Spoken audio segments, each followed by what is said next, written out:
Il y a des moments dans l'histoire de Disney où tout semble se jouer sans bruit. Pas d'avant-première glamour, pas de tapis rouge, pas de personnage costumé pour applaudir une foule. Juste une image qui s'allume dans un salon, un écran encore petit, souvent en noir et blanc. Une famille réunie autour d'un meuble devenu central dans les foyers américains. Ça s'est passé un 27 octobre 1954.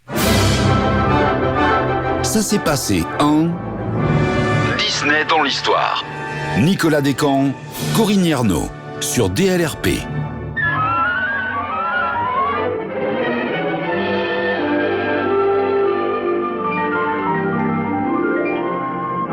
Walt Disney's Disneyland.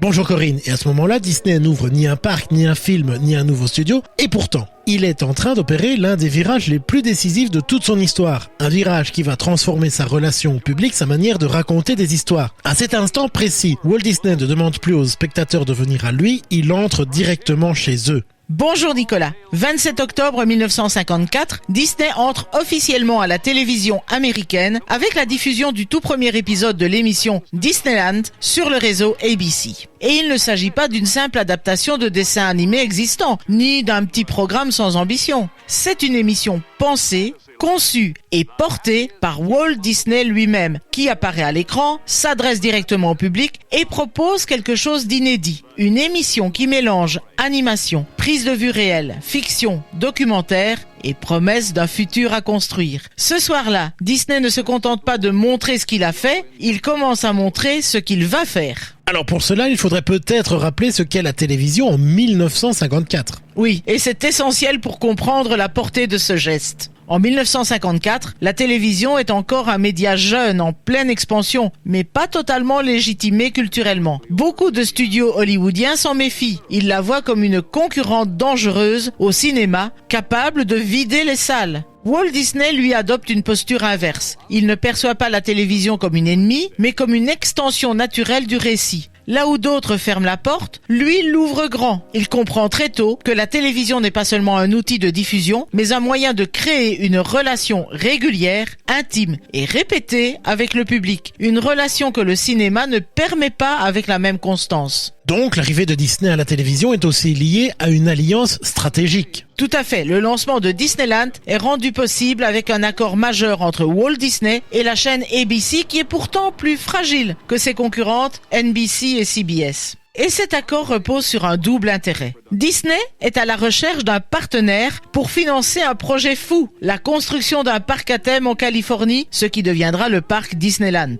ABC accepte de financer une grande partie du projet en échange d'un programme hebdomadaire exclusif. La télévision devient ainsi non seulement un espace de narration, mais aussi un outil de financement. Et c'est absolument inédit. Une émission de télévision qui sert à la fois de contenu, de publicité, de vitrine et de garantie économique pour un parc qui est encore inexistant. Et que découvre-t-on précisément lors de ce premier épisode ? On découvre un dispositif narratif extrêmement intelligent. Le premier épisode s'intitule The Disneyland Story et Walt Disney y présente le parc à venir comme s'il existait déjà à travers ses différents lands. Adventureland, Frontierland, Fantasyland et Tomorrowland. Chaque segment est pensé comme une promesse. Fantasyland renvoie au film d'animation, Frontierland au mythe fondateur américain, Adventureland à l'exotisme, au voyage et Tomorrowland au futur, à la science et au progrès. Walt Disney ne vend pas un parc, il vend une vision du monde. Mais ce qui frappe beaucoup, c'est la présence de Walt Disney lui-même à l'écran. Oui, c'est un élément fondamental. Walt Disney ne reste pas en coulisses, il se met en scène comme hôte, comme conteur, presque comme garant moral de ce qu'il présente. Il regarde la caméra, il parle calmement, il explique, il rassure. Ce geste est très fort puisqu'il établit une relation directe avec les téléspectateurs. Walt Disney devient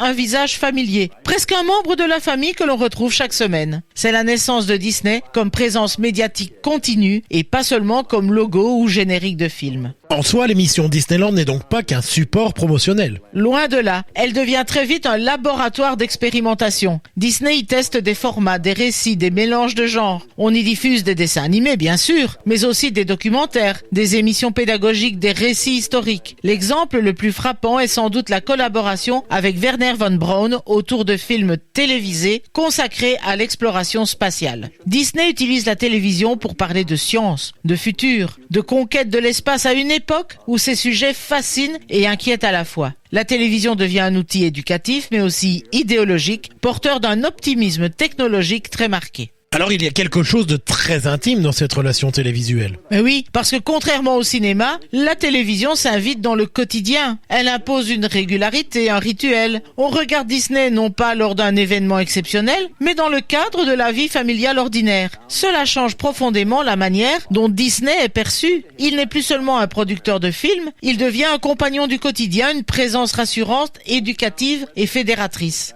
C'est d'ailleurs à ce moment-là que Disney commence réellement à s'inscrire dans la mémoire collective à long terme. Et cette émission, elle va évoluer, mais surtout changer de nom. Oui, Disneyland devient rapidement une institution. Elle change de forme, de chaîne, de titre, mais elle reste fidèle à son principe fondamental, proposer chaque semaine un voyage dans l'univers Disney sous toutes ses formes. En France, elle deviendra le monde merveilleux de Disney, puis Disney Parade. Mais l'idée restera la même, une fenêtre régulière sur un monde cohérent, identifiable, familier. Ce modèle va durer pendant des décennies, ce qui est exceptionnel dans l'histoire de la télévision. Et avec le recul, on a l'impression que Walt Disney invente une forme de narration moderne. Absolument. Bien avant que le mot transmédia n'existe, Walt Disney pense son univers comme un ensemble de passerelles. Les films renvoient à la télévision prépare les parcs prolongent les films. Chaque média nourrit les autres. Le 27 octobre 1954 marque le moment où cette vision devient pleinement consciente et assumée. Et cette vision, justement, ne va pas rester théorique, elle va très vite se structurer. Oui, et c'est un point essentiel. À partir de ce moment-là, Disney ne considère plus la télévision comme un simple débouché ponctuel, mais comme un pilier à part entière de son activité. Très rapidement, Walt Disney met en place une véritable branche dédiée à la production télévisuelle, avec ses équipes, ses budgets, ses formats spécifiques. C'est une évolution majeure, parce qu'elle inscrit la télévision dans la durée. Disney ne se contente plus d'aller à la télé, il devient un acteur structuré du média télévisuel. La télévision est désormais pensée comme un espace d'expérimentation, de fidélisation et de narration à long terme, au même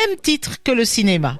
Et surtout, Walt Disney comprend que la télévision lui permet quelque chose d'inédit, installer son univers dans le quotidien des foyers, semaine après semaine et génération après génération. Et avec elle, c'est tout un empire narratif qui commence à se déployer semaine après semaine, écran après écran. Merci Corinne pour ce voyage dans un moment clé de l'histoire Disney. Je vous rappelle quant à vous que vous pouvez retrouver cet épisode ainsi que tous les autres sur notre radio, sur dlrp.fr et en vous abonnant à notre podcast sur votre plateforme favorite. En tout cas, ça s'est passé un 27 octobre 1954. À bientôt Corinne. À bientôt Nicolas.